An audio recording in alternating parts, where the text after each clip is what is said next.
बघा बालमित्रांनो, आज आपला उपक्रम आहे आजचं जोडाक्षर. आज आपल्याला कोणतं जोडाक्षर शिकायचं आहे?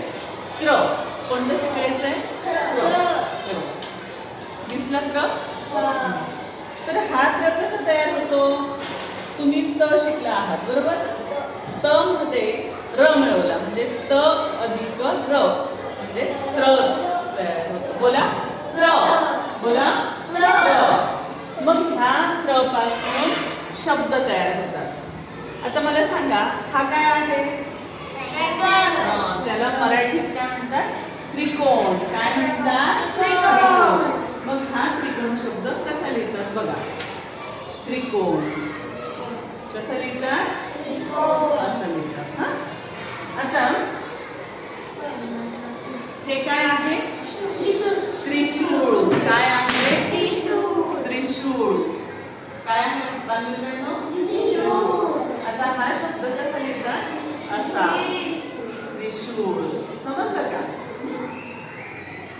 आता इथं 3 देवतांची चित्र आहे.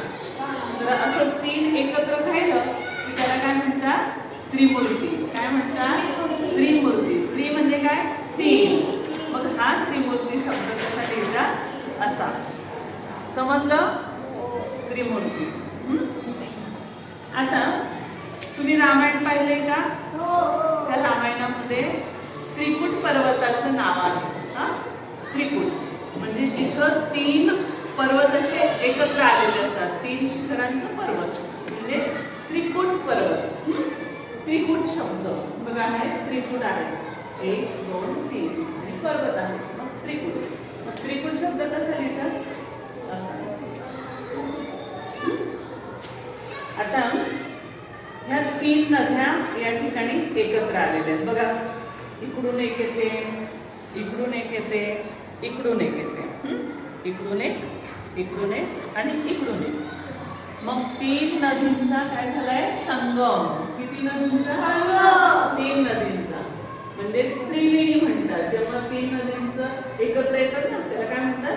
त्रिवेणी संगम. मग त्रिवेणी हा सुद्धा त्र पासून तयार झालाय म्हणून त्रि कसं लिहितात? त्रिवेणी. समजलं? आता तुम्ही संख्या शिकतात बरोबर. तर ही आहे 53. कोणती संख्या आहे? 53. कोणती आहे? 53. मग 53 कसं लिहितात बघा? 53. आता आपण फळ्याकडे जाऊया. र कसं तयार होतं? क अधिक र. हा शब्द आहे त्रिशूळ.